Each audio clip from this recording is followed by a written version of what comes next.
Well, hey there, Mr. Huckabee. Have a seat. I understand you're here to appeal your rejection. Is that correct? On what basis, Mr. Huckabee? Hey, Tracy, you mind if I have a minute with this guy? Sure. Of course.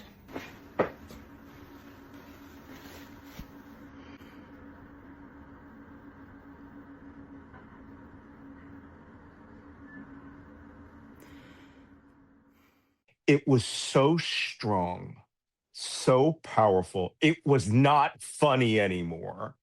And it was very clear that, and I say this as a Catholic, uh, it was like listening to Jesus. It was seriously, seriously Jesus's Temple Mount anger moment.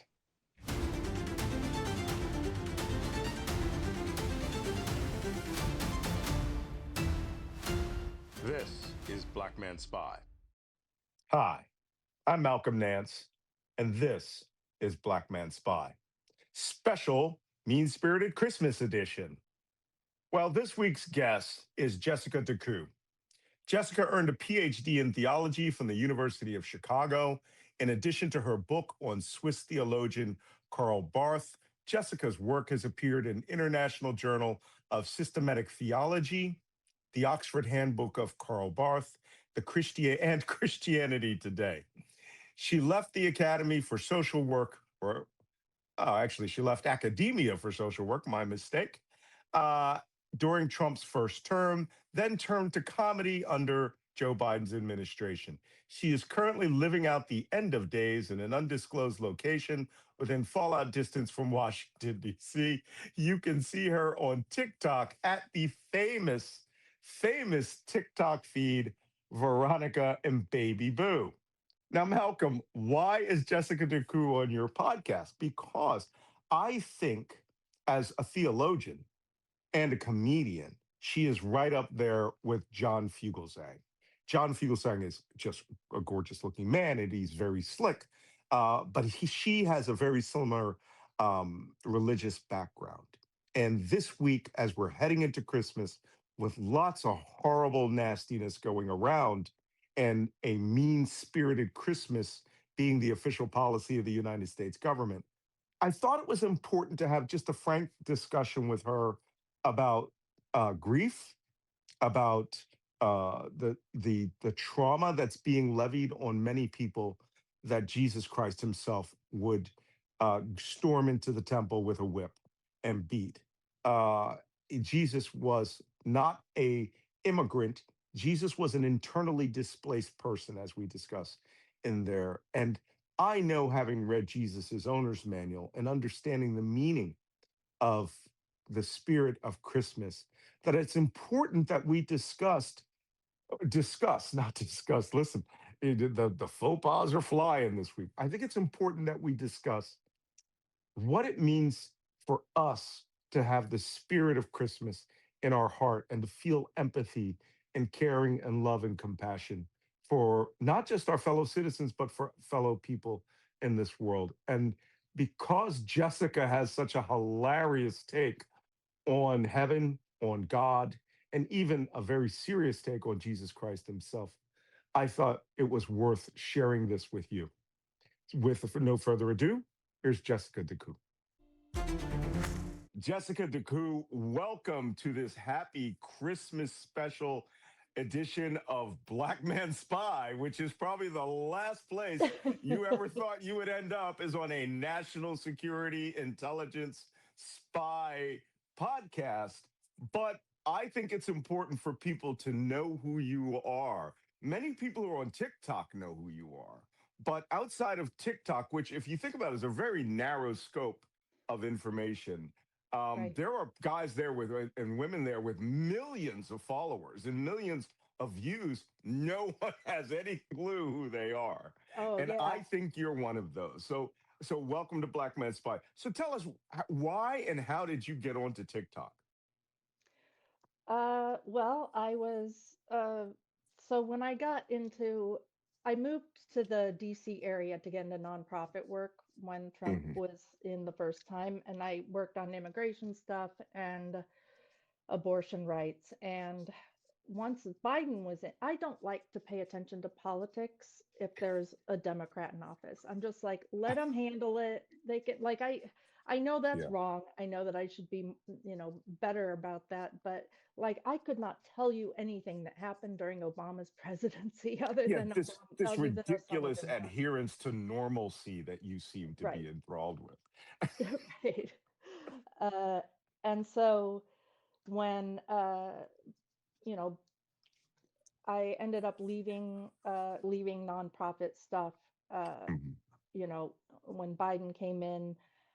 So I was uh, underemployed, let's say, and I Yeah. started just making TikToks while I was doing this kind of mindless editing job, uh, Mhm. making TikToks of my cats. And so until a year ago, about, I was a cat account and doing fine. I mean, and, and tell I the would like, audience what your cat's account is. oh, What it's okay. called. So Veronica and the Baby Boo is the account. Uh, the name stays the same because I'm telling you, I don't want to have to change every link on the internet to accommodate a new account name. So it's kind of staying there for now. But yeah, I had two talking cats. Well, they're still here. They're I didn't And they're eat them really yet. talky cats, right? Yeah.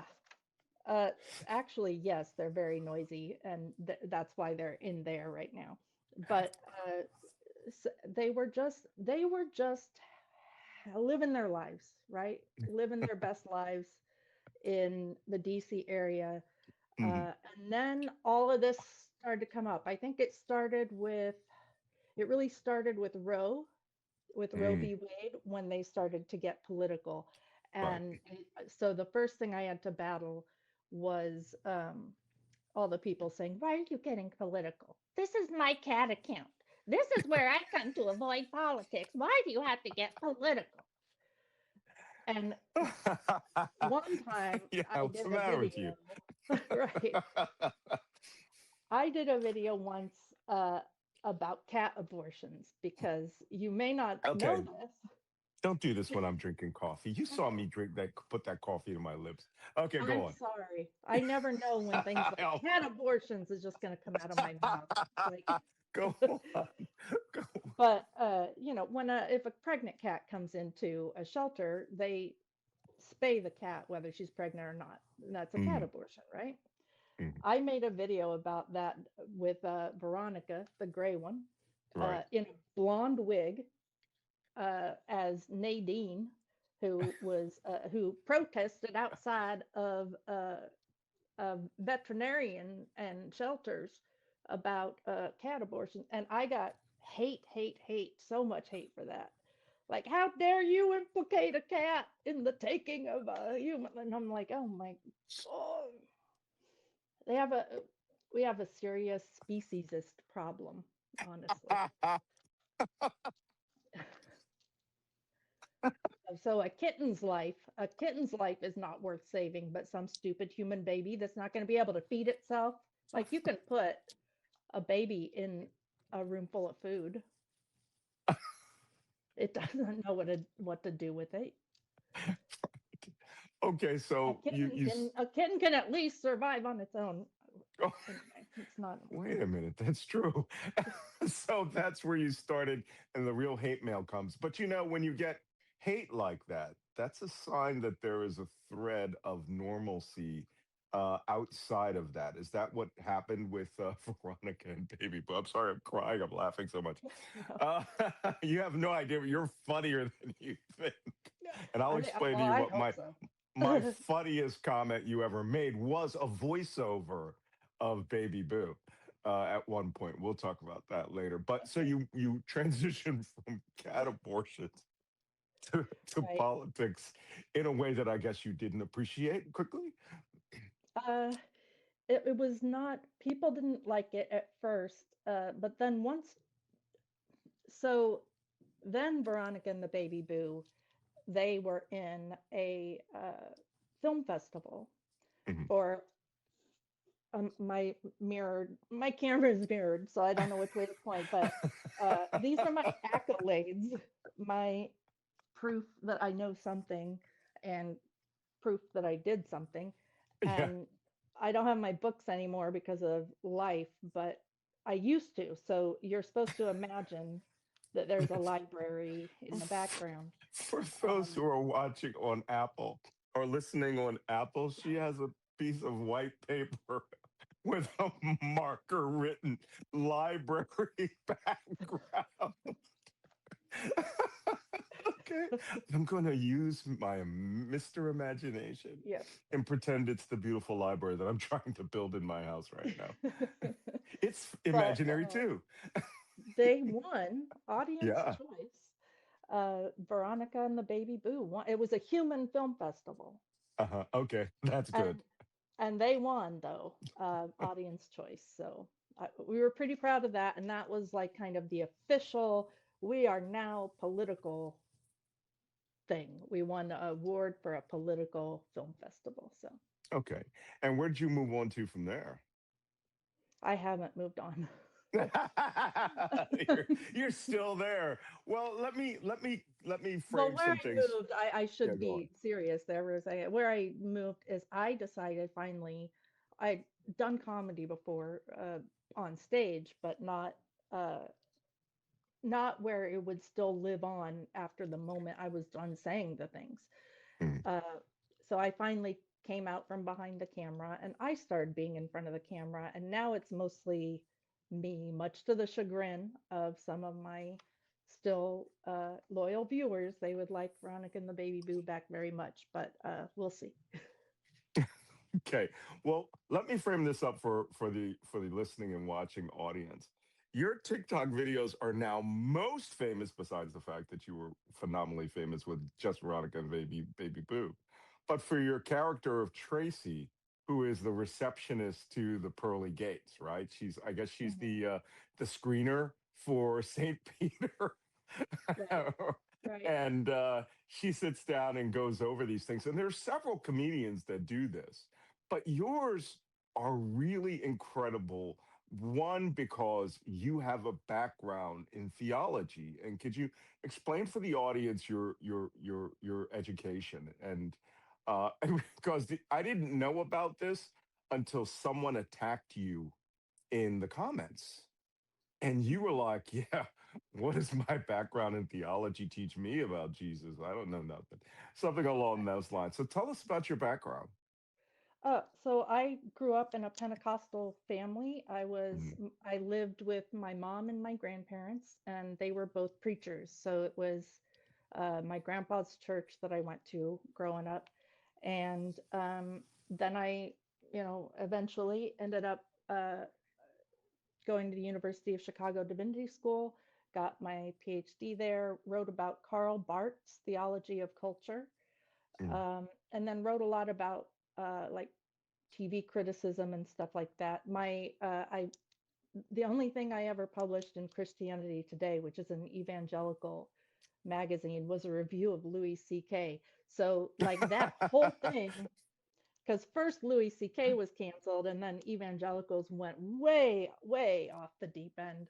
So Mhm. like I don't even know if I can acknowledge that credit anymore, but uh, so then I left academia and into Mm. nonprofit and so on. So Mhm. after a while. And how long were you in academia? Were you teaching? So I was teaching for a while. I graduated at a time. So you know how boomers won't retire from, or not boomers, like freaking silent generation won't Yeah. retire from Senate. Yeah. Well, same thing in academia, 100%. So nobody's retiring and no jobs are opening up and all of that. I didn't feel like being taken advantage of as a uh, adjunct for years and years on end. I Mm. couldn't, like, I had like responsibilities. Um, Mhm.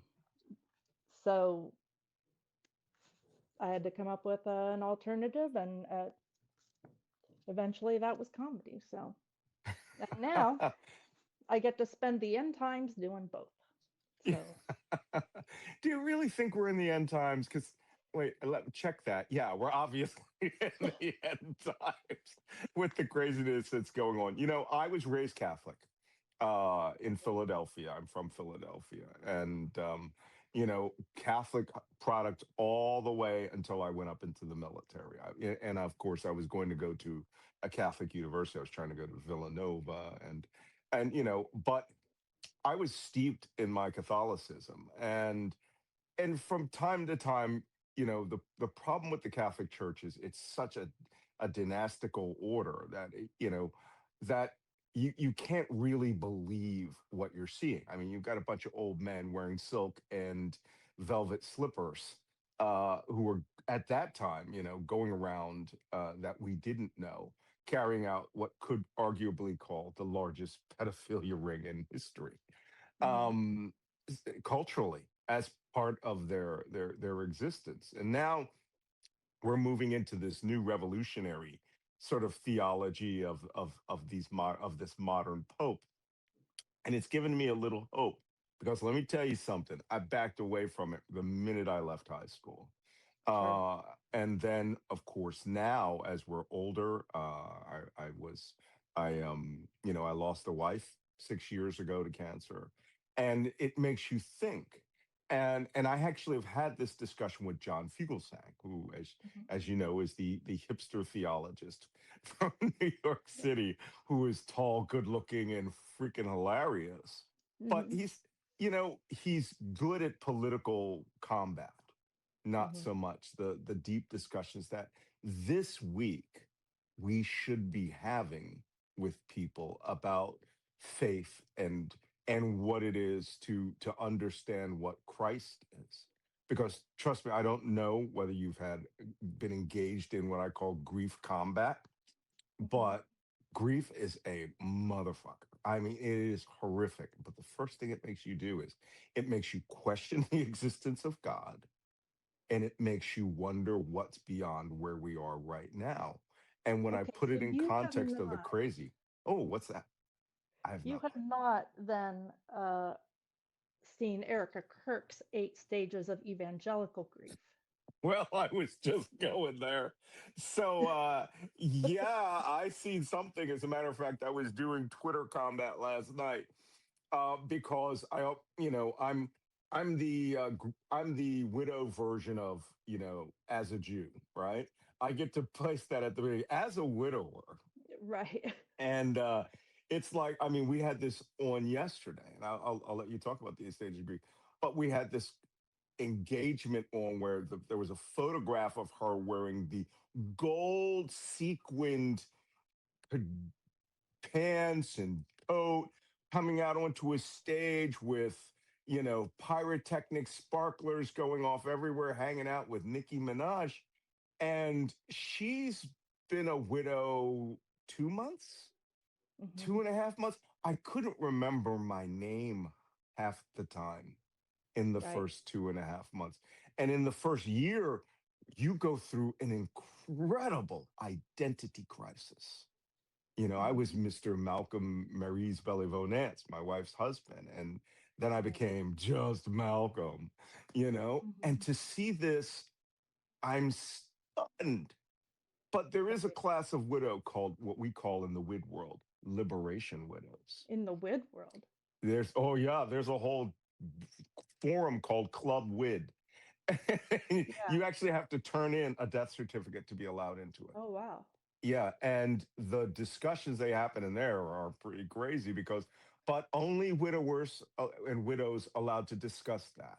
Mhm. And we had this whole thing called, the two types of widows. There's what like me, a traumatic amputation widow.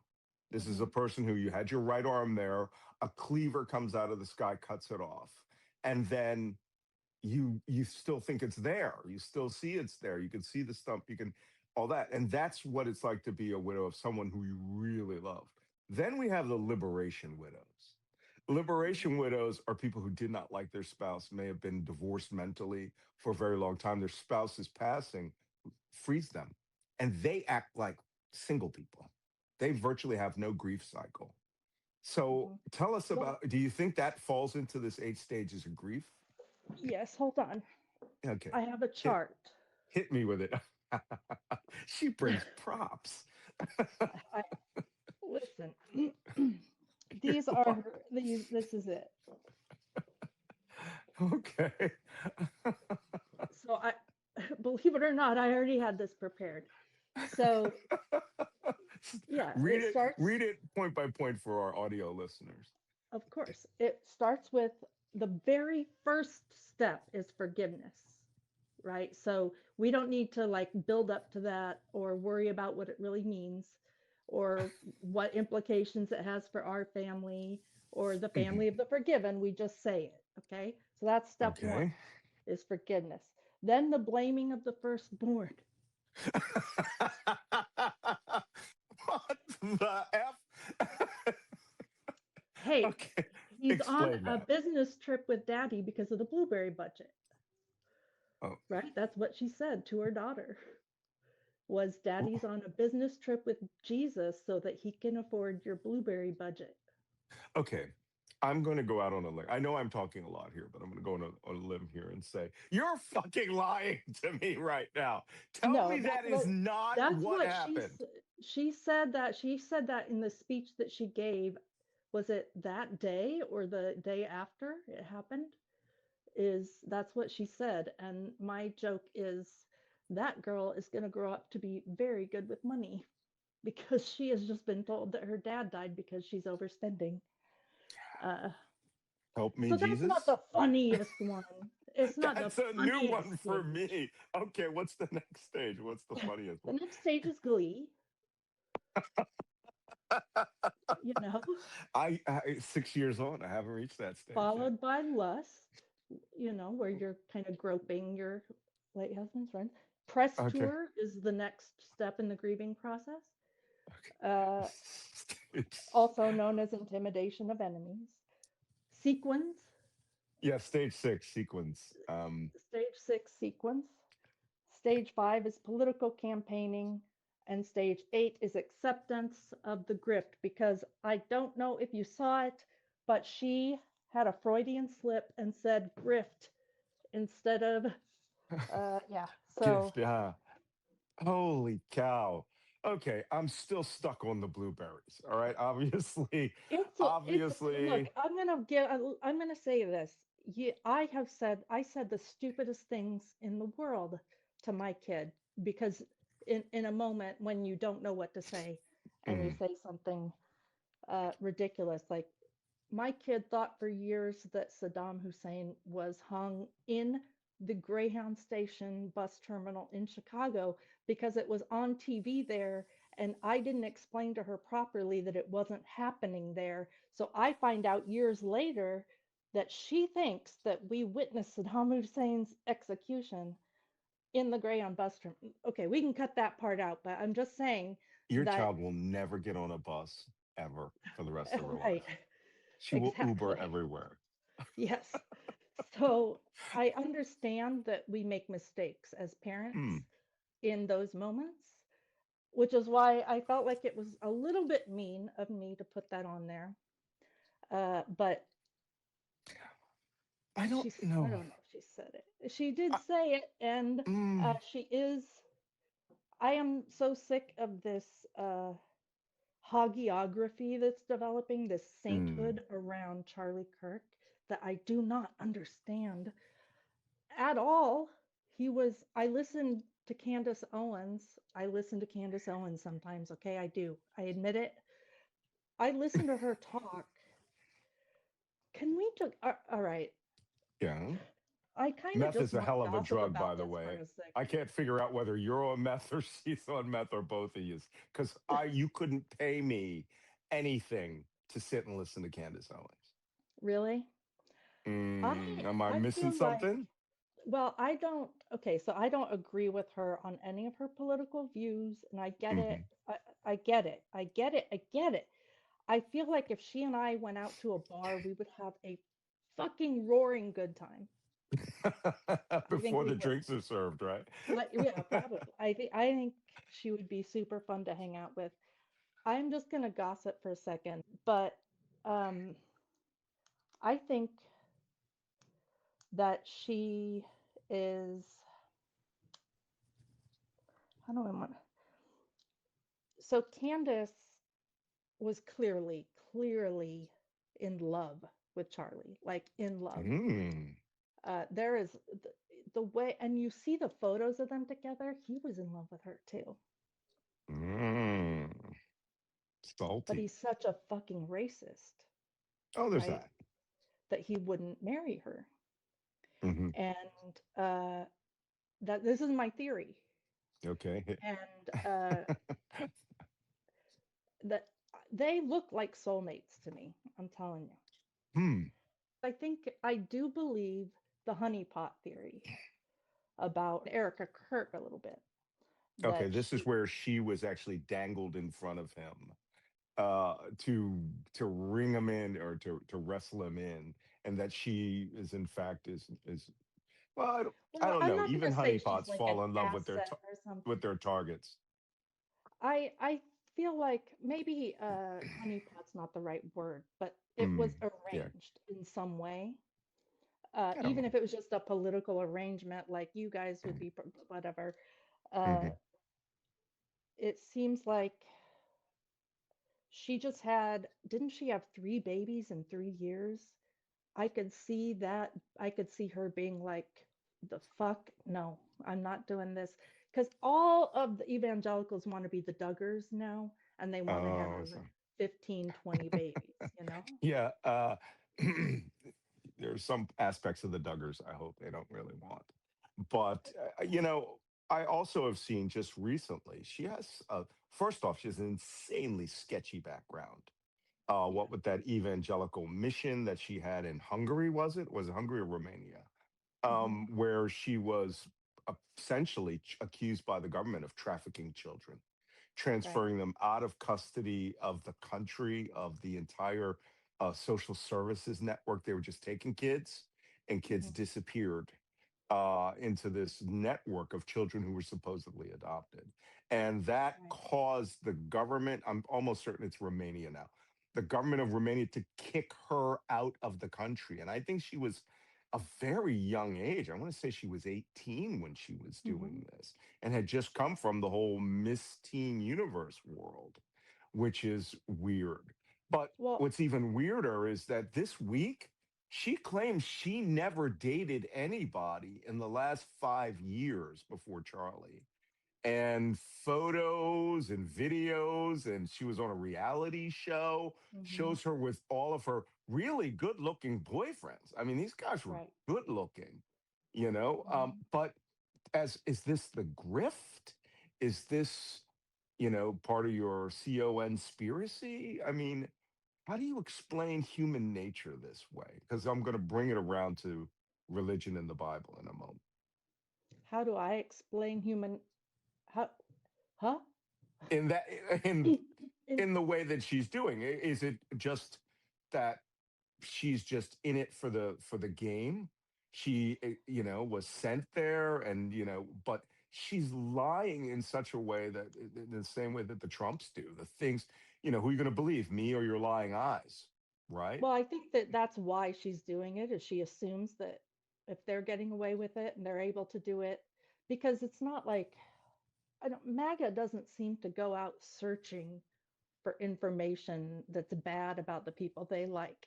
They seem to like to Mm, just, you know, keep their blinders on, mm, as long as it's somebody they like. So she probably can get away with it, I assume. mm, I mean, everyone's saying, oh, everyone grieves differently, and you can't, this is terrible. You shouldn't be talking about her like this. Well, okay, but she's also politically campaigning for JD Vance, mm, explicitly saying we're going to get him elected to 48 on that stage in that glitter suit. mhm, So, like, she's either a public figure or she isn't, I guess. mm, At the same time, she can be the worst human being in the world and still have been a victim of abuse. Like, it mhm. doesn't being a bad person doesn't protect you from that, unfortunately. Otherwise, Hmm. it'd be easy to protect yourself. But yeah. So I'm so glad we're having this conversation during Christmas week. We're we can being absolutely let's well, switch. I think it's important that we understand these big issues that are coming on. I mean, you made that joke about are we an end of times? And as I see the religious world, I my entire career danced between two major religions, right? Well, three. I grew up in a Catholic child is in an Orthodox Jewish neighborhood. And so Okay. Judaism was the first thing I learned outside of walking up and down the Lebanon, ironically Lebanon Avenue, going up to St. Barbara's Elementary School in Hmm. Philadelphia. And I've since learned who St. Barbara is, and what what that statue in the foyer of her being killed by her father was all about. But and then in the intelligence world, I stepped into Islam. I had to live as a Muslim at times. Hmm. I can pray with the best of them, and I speak Arabic with them, and I understand and have read the Quran and see it within the context of the three Abrahamic religions. But we're doing this week, which is the celebration of Jesus, who in Judaism, he was technically an apostate. In Christianity, he would become this Jewish carpenter and rabbi, would become the central figure of a new religion. And in Islam, Jesus himself is the most powerful of all prophets. They don't deify him. They say that he is of course under Allah, but he will return at the end of times. And this is where Islam, the book of Revelations, in Islam and Christianity merge, with the exception of that whole wiping Israel off the face of the earth thing. But we're celebrating a period of his birth. And as I like to say to my evangelical friends, I've read Jesus's owner's manual. And Hmm. the New Testament is not reflective of how any of these people are living. How would Jesus, if he were to come back today before ICE would round him up, how would Jesus view this internal struggle that's happening in America for the soul of, for its political soul, which, if you think about it, is technically good, supposed to be about assistance, goodness, and moving forward with life, liberty, and the pursuit of happiness? What do you think he would say from a professional theologian's position? um he would be he would be disgusted beyond words, particularly and especially with the immigrant ICE stuff. Like, Hmm. uh, and I do not understand. Here's what I don't understand is why MAGA can't understand that taking the Lord's name in vain is not saying Jesus Christ. Hmm. It's doing things, purely evil things, right? Hmm. I can't.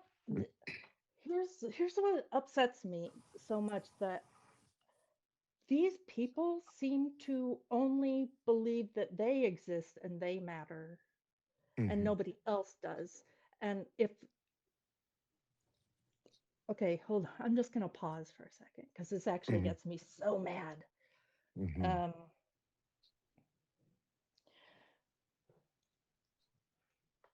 when you start thinking of people as NPCs whose lives don't matter as much as yours, Hmm. and you take them, I've got Sika on the brain again because of, Hmm. you know, the 60 60 Minutes thing. minutes. Yeah. And you send them to a place like that where they're literally just waiting for you to kill yourself. Like it's basically a suicide factory. And you put someone in there and you're like, oops, sorry, it was just a little mistake. There isn't anything that you can do to. That person is as much a full and complete human being as you are. Hmm. Why is this a difficult thing to understand? Why is do unto others, right? Why is that? a difficult thing to grasp. I think that uh, I did a video as Jesus, Hmm. uh, where, like, at some point, he just literally spits into the camera because, Yeah. like, that's how, like, I start to feel like I'm boiling Mm. inside, like my insides start rumbling. I get so angry, um, I mean, because it's. to It, interfere with someone's only one life mhm. is so is uh Baby Boo said it a couple years ago, and I can't remember what she said, but she said something like, uh it's it's it's something so terrible and profound to have any impact on another person's life, that how could you Mm. possibly have a negative impact on someone's life, like yeah. So Hmm. uh I think Jesus would be madder than I am, put it that way. Hmm. All that Well, is to say. I will tell you, we're gonna put in a clip of that video. You did. There was one of I don't know which character, your famous character Tracy is sitting there and he's in processing. I want to say it might even be Mike Johnson, who you have a special way of mimicking, and said, "Hey, can I have a minute with this guy here?" Jesus steps in, Yeah, right? that And was it I was believe that was Mike Huckabee. Mike Huckabee. Okay. Well, hey there, Mr. Huckabee, have a seat. I understand you're here to appeal your rejection, is that correct? On what basis, Mr. Huckabee? Hey, Tracy, you mind if I have a minute with this guy? Uh, sure. Of course.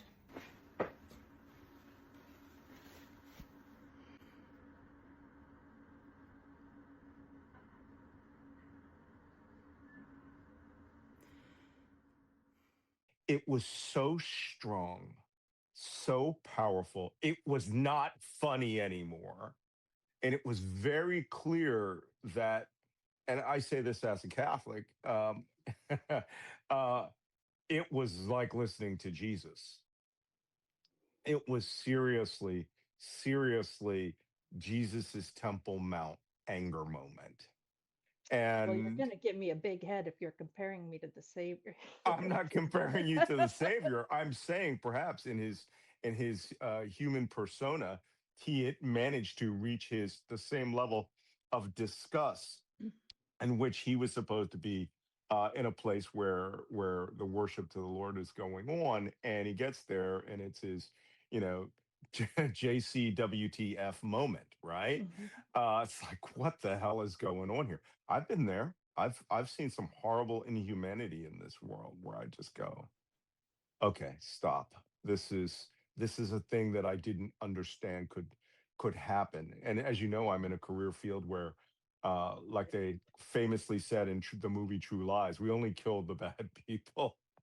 Right. Um, but now we in completely inverting our values, which many people claim is Judeo-Christian, to harness the worst, not just feelings, but actions in the same way, maybe we are in 1930, Nazi pre-Nazi Germany, where Mhm. let me think about the bad things I can do to people I don't like seems to be a great idea amongst a lot of people. And I think Jesus Christ would, Jesus Christ would scream, you know, at the top of his lungs and start looking around for a whip for many of these people. And I stayed in Israel a year ago.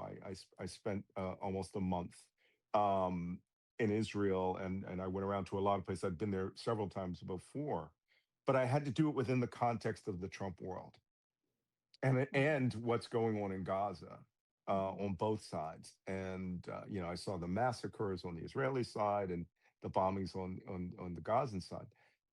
And I started thinking, this guy would really start looking for a whip. I mean, he won't come with a sword, but he will definitely come with a biting, hurtful, sarcastic remark that, in theory, should make us think about who we are and what we do in his name. I think he might have a taser.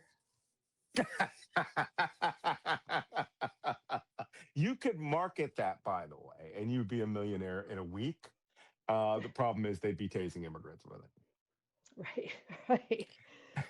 Yeah. Oh, But okay, I want to switch it because I have a question sure. for you, Yes. Sure. relevant to your intelligence background, because Hmm. my video today that I posted was, I will say I do an excellent Bill Clinton. And Uh-huh.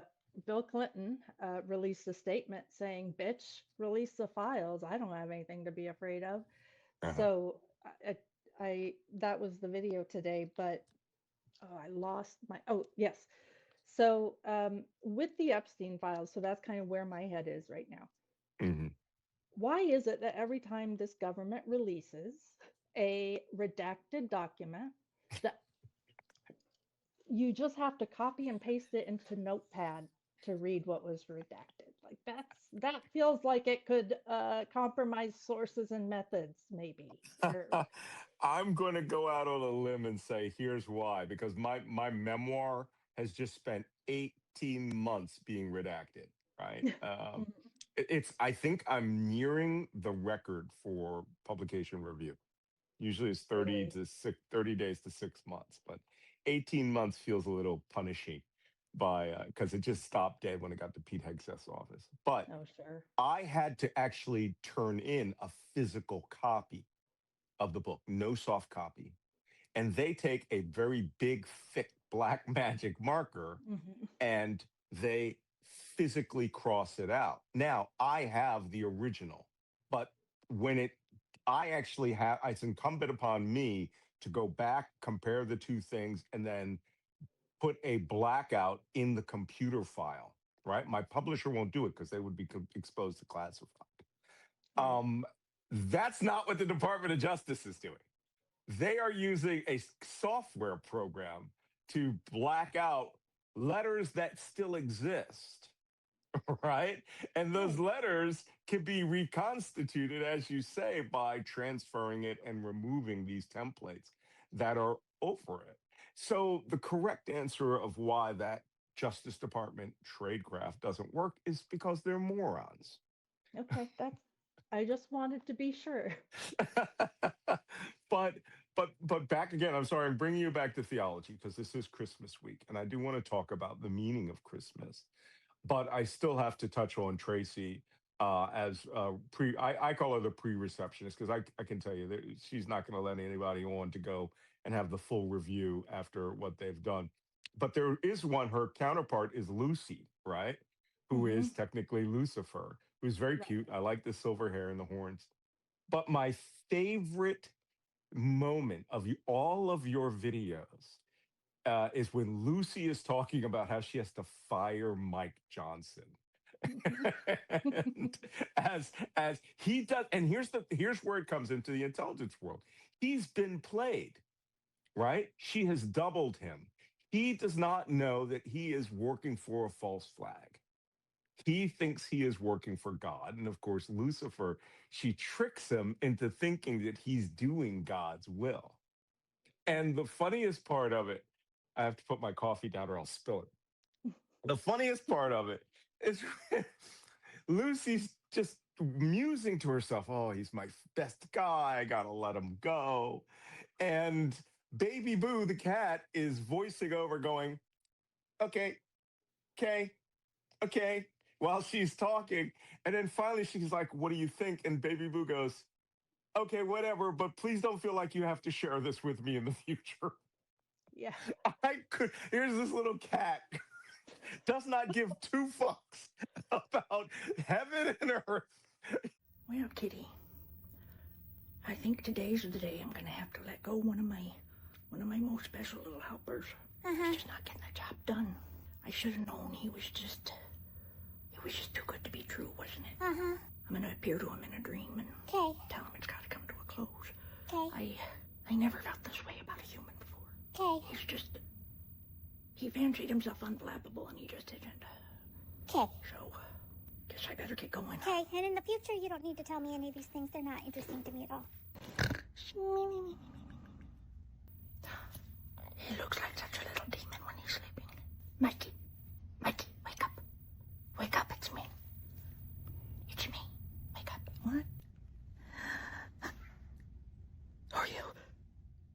the angel of the Lord. Oh, shoot, you're right.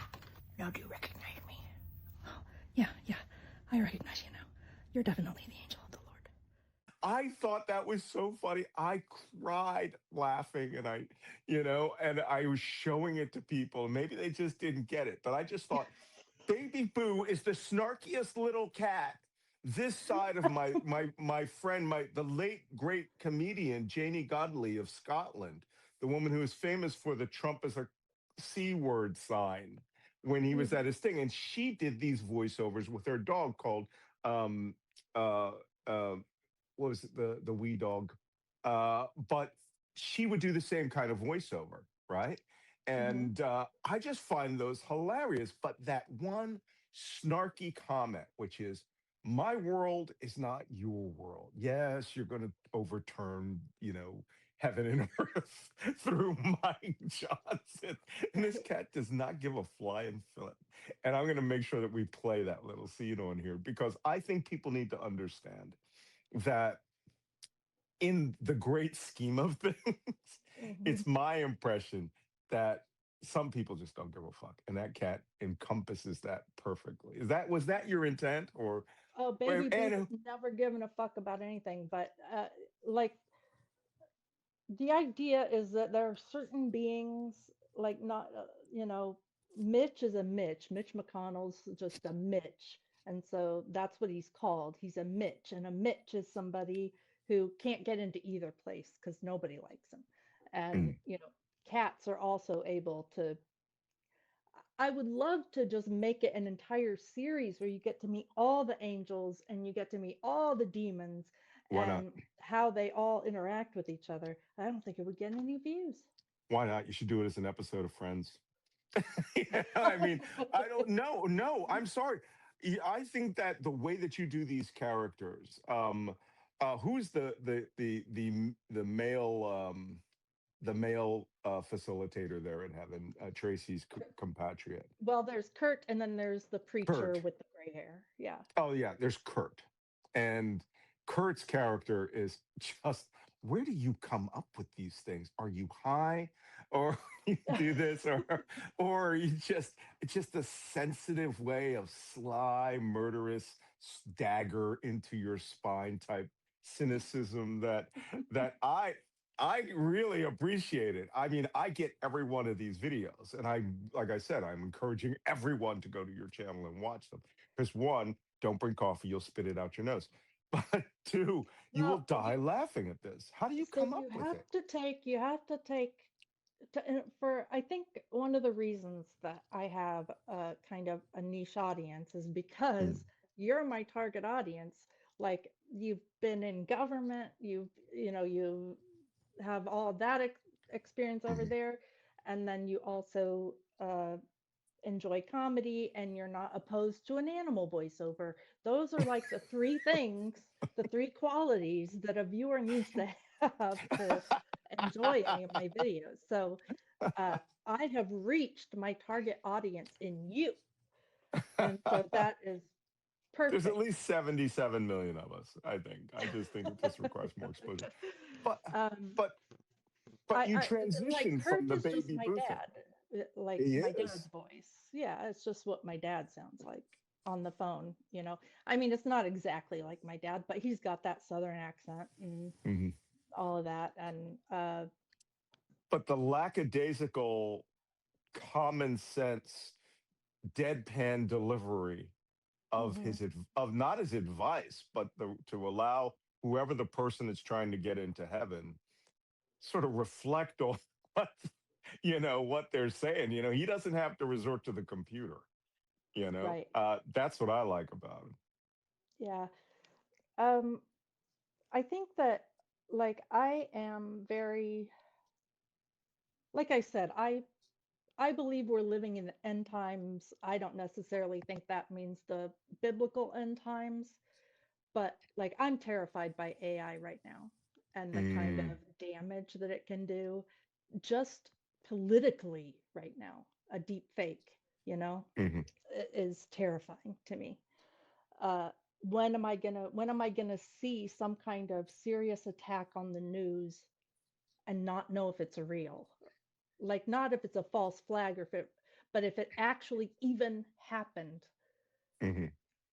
So I'm, uh, and because of that, uh, Hmm. being a pessimist and a little bit glass half full, I'm sorry, half empty, man, um, is that I'm kind of over it now. And so I don't know, I'm numb from trauma, and that's where the comedy comes from. Comedy comes from despair and suffering and misery, and that's the only place it comes from. Hence, we're laughing. Yes, So, exactly. big laughs going on here if that's the case. But you harness the character. I'm back to Tracy, and these people that are coming up to heaven who really fully expect to get into heaven, like the ICE agent. And Mhm. you carry some other ones. I mean, when they had that big speculation that Donald Trump had disappeared, you did one about the big orange mango showing up there. And what I appreciate most and what it makes me feel, one, that one, I check myself against your checklist of these people and the Yeah. horrible things that they do. Yeah, I do. It makes me every time I see one, it's very introspective. And I said to I said to someone recently, am I like that? Please don't tell me that I don't have empathy for people or that I don't Mhm. share with people or I don't care about people. Because if I'm like these guys, we're all screwed. Yeah. I and the thing that frustrates me is that they can get, because I grew up in that world, they can get in my Mm, head so easily. And mm. sometimes I think maybe empathy is a sin, like, and What? then I have to Really? take a minute and I have to go through like the history of Christianity and all the and remind myself, no, these are the outliers, these are the bad guys. Yeah. But let's do fun. Okay, let's talk about your I your feel like I'm your. dragging you down every No, time you you're not bring up a dragging me fun down. This. topic, and I'm like, it really comes down to everything being awful. Yeah, but in this, well, I was going to talk about love and charity and caring for With each me, other. I don't know. Yeah, and then it popped into my head. Tell us about your long form film you did, Jingle Schmidt. That was freaky. I mean, I watched it and I thought, dude, should I stop this and go get popcorn? Is this a 2 hour made for TV movie?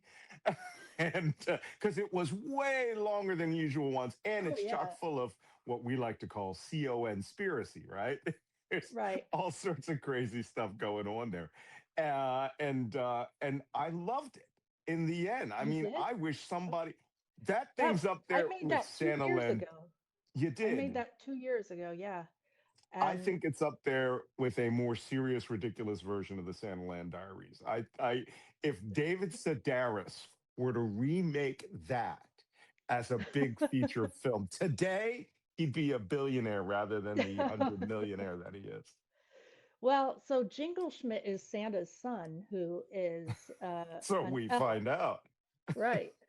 And the North Pole was being infiltrated, and Jingle Schmidt deleted the naughty list, and I am convinced that that's how we ended up here, because I made that 2 years ago, and if he hadn't deleted the naughty list, would this be happening? I don't know. So I do feel a little bit responsible. Uh-huh. Um, but yeah, that's that's that's what I used to make, where the cat only, and then I think I come in the last like video, and I had no idea any of this was ever going on in my apartment. So um That the elves and the cats were in conspiracy that the Santa yeah, Claus is calling down and yeah, trying to get or Mrs. Claus, was it, trying to get somebody to help facilitate the counter coup against right. Santa And Claus. that all came out, that was actually, so this isn't going to be particularly helpful, I don't think it, but Yeah. I, so that was put together from a series of about probably 10 videos. Mm. that I made, and I was making that up as I went along each day based on what people were laughing at in the whatever previous installment was. So that went off the rails into that was supposed to be like two videos, maybe 4 minutes total, and it just went off the rails, and I kept bringing in new characters and over here and over there, and my nutcracker budget was just through the roof that year. I'm surprised my dad didn't go have a business trip with Jesus over my nutcracker budget. I'm kidding. My A dad lot of doesn't pay for my nutcrackers in that movie. nutcrackers anymore. I'm a grown person. That's right. And, but I thought it was brilliant. I really thought at one point this could be a Netflix series. And the funny thing is, I was a consultant for Warner Brothers, and I know a lot of screenwriters. And I have one in my head right now that I'm going to go, just watch this. All right. Tell me if this isn't a 2026 Christmas special that will Right. replace Charlie Brown Christmas or Rudolph the Red-Nosed Reindeer. We need a modern version of I love I love interacting with inanimate objects. Like it's so fun. I'm not kidding. Like it's so fun to write the dialogue and to come up with the voices. It's so much fun. And they can do all this stuff that you can't do because you're big and they're tiny and you can put them places and they're not alive, so you can't accidentally hurt yeah, them. And says you. it's right. Yeah. You got me guessing after Jingle Schmidt. I'm like, holy shit. I do not trust an elf. All right. Elf on a shelf. Right. Yeah, there's a punch ready for them. Yeah. Well, But this is Jingle Schmidt. He's right yeah, here. there he is. And that, you know what? That's a classic old school elf from like the 60s, 70s, I don't right? know. Because I remember that style of elf back when I was a child. And that's Yeah. not happy. So, Right. it was happy. I had a happy childhood, but I'm just saying those elves scare me. I And have an elf on the shelf that I made into Mike Johnson because he looks just I like the elf on the saw shelf. that. You have a tutorial on how to make a Mike Johnson elf on a shelf, which is scary enough. Yeah. It's just that when he starts showing up in your refrigerator or on your drinks tray cart, Right. that's He's in when it gets I'm not joking, he's in the freezer right now. I'm not okay. kidding. I could take you there and show you because I forgot to take him out after I made that last video about him. If you did, So you fill him he's with still vodka. So at Mike least make it. Johnson? Are you Make, serious? oh no, there's a lot about Mike Johnson that's coming out. That one of these days, your series is going to turn out to people are going to start coming to you to speak to spirits because it's going to end up being so prophetic. And I think there's a lot you really haven't touched on. But your interpretation, you actually play Mike Johnson in many of these. And at one point, you were on a little bit of a Mike Johnson kick. I was going to DM you and go, "Hey, are you all right?" I So have a brief crush. I had like some kind of weird, that's a weird ass word. it is a weird word to use, a brief fixation, Okay. right? Where I believe in one video told Kelly Johnson that if she really was going to divorce him at some point to let me know because I'd ride that pony. uh, and it's partly I like picking at the I just like picking at the conservatives. Oh, well, before we go, okay, there's last couple of questions I have to ask because we are going long. Tell us about your Dick Van Dyke tree. My Dick Van Dyke tree is a tree with all the ornaments are Dick Van Dyke and again She's Dick Van pointing to Dyke the at the tree. top. That's a Yeah, 4-foot tree. You got to ramp up. yeah, it's a little Wow, tree. it's Uh, topped. I'm not very tall. Um, I've got a bigger one over there, but yeah, I've had a Dick Van Dyke tree for this is the third year, and I'm Mhm. gonna keep putting it up because so far, every time I put this up, he hasn't died. So I'm gonna keep putting it up because Has if I has he called you stop, he yet? might die. Has he called you yet? No, no. We're gonna work on that. I think I I know. think after this podcast, he'll I even be made a calling. video of me. I use all the special effects to make a video of me dancing with that Barbie of Dick Van Dyke because I know I'll never meet him. Never say never. You just never know with this mixed up crazy world. He may come to your Yeah. front door. But last question, which is Okay. about the spirit of the season. Um, I love Christmas. My family, we loved Christmas. My late wife's was from Quebec, right? She's from snow country, French Hmm. Canadian, and we have a big house. We actually have three trees. We have a tree in the ladies' parlor. We have a tree in the men's parlor, which has my Doctor Who TARDIS's lights on it. Okay. And then we have this giant 9 foot massive tree that has all of these ornaments we've collected across all of our lives. And we literally spend the year spooling up for that, to have our relatives down from Montreal and all of those things. But there are a lot of people this week who there's a lot, as you said, there's a lot of pain in this world this week. And for me, as I view myself in my career as a protector, right? I love the idea that what we were doing was keeping Americans and the good people safe. Hmm. And then we have these people out there who have no problems throwing pregnant women down on the ground, twisting their arms. It's human suffering and pain. And I think Christ would cry. Yeah, I've said that actually a couple of times. Christ would weep at the words at the things that you support.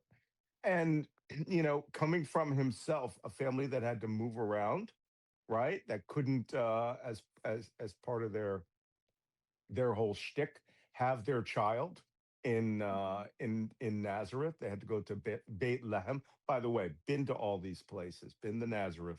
Been to Bethlehem. Meat house, by the way, Bethlehem. That's what it stands for. And moved around as what the United Nations would call not refugees, as IDPs, internally displaced persons. Hmm.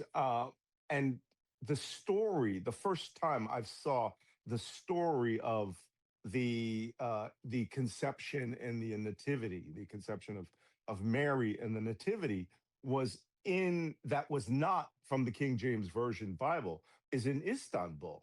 There is a church in Istanbul of Mary, which across the mosaics on the ceiling, by the way, was done while she was alive and living in Ephesus, of the entire thing. And of course, Joseph of Arimathea was like a 70-year-old guy with a long white beard. And Hmm. Mary at the time was, we would call it underage. And then lo and behold, he comes back from this trip and, Gabriel has to break it to him that he's going to be a secondary father. Right. Um, but the entire process of them going through this internal displacement, they couldn't get adequate housing. She had no midwife, right?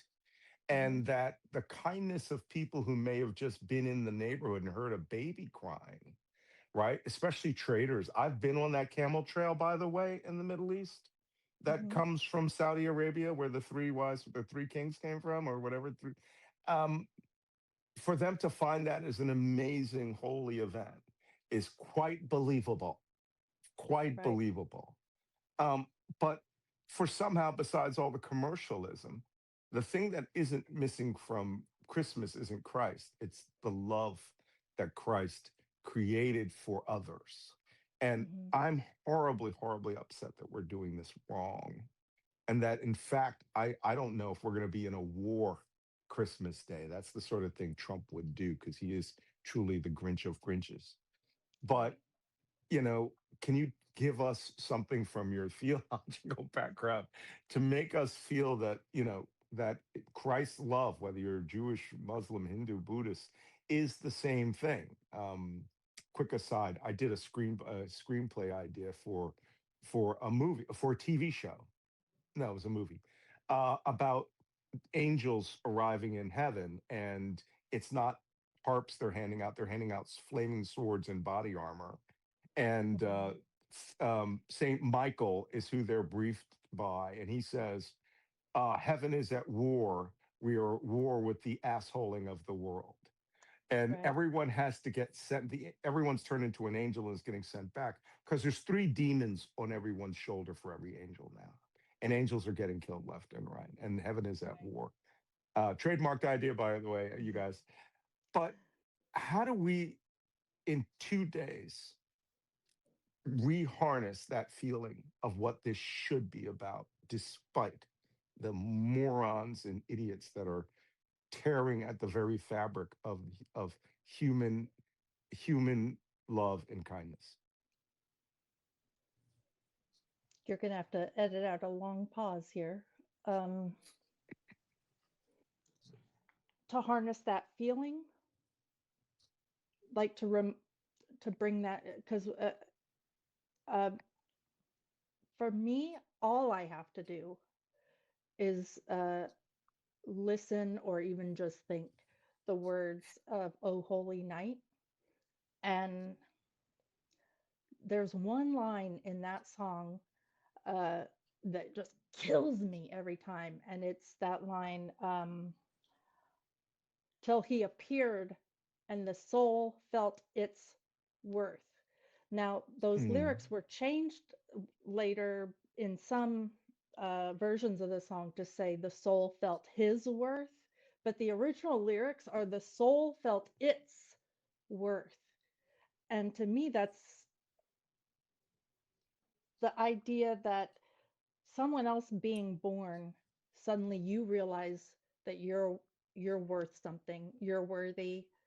That should make you realize that everyone else is worthy. And whether you want to think about it as everyone being worthy or more like me, everyone being unworthy, um, we're all on equal footing. Um, I mean, honestly, ask a lyricist or a poet, uh, because that's what helps me every time are the lyrics of those Christmas songs. mhm. Um, the the joy of the Christmas carols. Uh, the I okay. I know we're. I had a dream Take your time. once, and it was uh, I was in Switzerland studying, Karl Barth, hanging out with his family, and I had this dream that I went to heaven basically, which was at the top of a L station in Chicago, Hmm. uh, and heaven was up there. So I took the escalators up, and it was Christmas. And of Oh. course, it's Christmas in heaven. And uh, I remember you could choose, did you want a white Christmas or not? Because if you didn't like snow, but it was always Christmas, and it was so cozy. It was the coziest, nicest dream I've ever had. It might have saved my faith more than once, having had that dream, and it Mm. was a Christmas dream. So there is something. Um, I love Christmas too, uh, even though it really doesn't feel. Last year I didn't celebrate. This year Mm. I did because I don't know. I obviously am not the one to ask. I'm Yeah, you are. you could have Yeah, you um are. no, it is that uh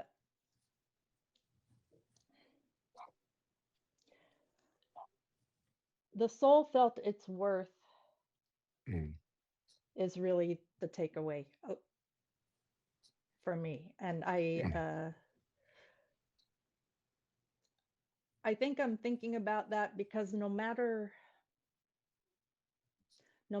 who's singing it, my favorite rendition of that song is from 30 Rock Oh, when it really? was yeah, when it was um I don't remember their names on the show, but it was uh anyway, Kenneth the it's Page, Liz Lemon. beautiful.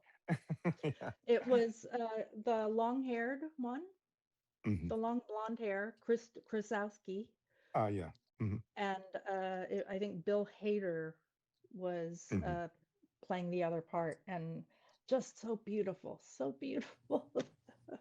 And it was even more beautiful because they were in ridiculous costumes. And I think that, like, that's it. When you can combine comedy and the soul feeling its worth, and that's Christmas. Oh, well, I hope so. You've given me a little bit of hope, and I'm going to go back and I'm going to find that. Because to be honest with you, I hate from the bottom of my heart that I'm stuck in this spot in the Grinch before, in the Grinch Stole Christmas, where he steals everything from Whoville, and we're just that one moment before they start singing. I'm That is stuck in the spot between so, all their disappointment and that is so hopefully the much hope like of them singing. that you are describing what at Easter time is everyone calls like uh we're living in the Saturday before the resurrection, but you're bringing it to Christmas Mm. and saying in the I love that. I love that. Well, yeah, well, I'm gonna try to French 75 my way out of that feeling.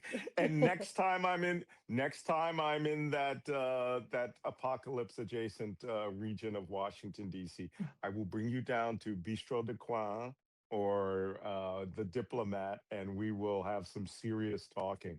And I want to thank you for taking time out of your favorite holiday season to come do this. Are you going to have a Christmas special this year? You got anything for us or Uh, what? I might still do the Christmas Carol at the last minute and post that on Christmas Day. If not, I will definitely have a duet of Tracy and Lucy singing "Oh Holy Night," uh, and then also "Sisters" from uh, White Christmas. Okay. Could you please do that so I could add it to the end of this video? Because I think we all need to end with some good cheer. And I love your work. I love you. I love your cats. And I'm not a cat guy. And You I would just be a want to Baby Boo guy. I'm a Baby Boo fan. All right. Only because Baby Boo is my inner monologue for things, right? Don't give two Yeah. fucks. And I would like I'm going to hopefully I will never have to bring you back on again until we have another celebration and things are better. There's certainly a day that I would like to bring you back on after a momentous earth-shattering event that we will all wait for, looking in the obituary section of our newspaper, but or maybe the front page, I don't know. So with Still that, time for a Christmas miracle. we're horrible. I Well, know we really, Jesus is we slapping me really upside are. the head even as we speak. I No, am getting a little nervous about getting being a little too mean. I don't want to be mean in we my don't want to be comedy, mean. but Well, don't worry. The naughty list is still not appeared. So yeah. you're getting a free pass there. Thank you so much for coming on to Black Man Spy. I know this is our Ooh, theological Christmas despair episode, but I'm glad I could get you. I really thought, wow, this would just be amazing if we got you, and I have you. So send us that video. I want to see the duet and give us okay. some very good Christmas cheer. Okay. I will All make it right. my mission. Thank you. Thank you. Well, I hope you enjoyed this hilarious episode of Black Man Spy. Again, I felt the discussion of theology from a real professional theologist. Uh, and bringing in that element of comedy could recalibrate us as to the meaning and spirit and joy of the celebration of the birth of Jesus Christ of Nazareth, internally displaced person, a very complex family dynamic, and see how that fits within the context of the world that we live in. I am not, other than this tree, uh, into the commercialized version of Christmas. I like to think about those people who are less fortunate than myself, no matter where they are, no matter what culture, religion, or country that they come from. And I hope you do as well. So thank you very much. Our next edition will be our New Year's edition. We'll be going into New Year's. And I hope that you will all, one, watch Veronica and Baby Boo. We've have some clips here, but go to TikTok, follow her, and pay attention to some of the meaning behind the hilarity that she has with the characters, the dozens of characters that she makes up there. Feel free and go watch Jingle Schmidt, her long format film. That's on there as well. That's a piece of freaky art. And I will see you on the beach next week. Holy night, the stars are brightly shining. It is the night of our dear Savior's birth. Long lay the world in sin and error pining, till he appeared and the soul felt its worth. A thrill of hope, the eager world rejoices, for yonder breaks a new and glorious morn. Fall on your knees, and hear the angel voices. Oh, night divine.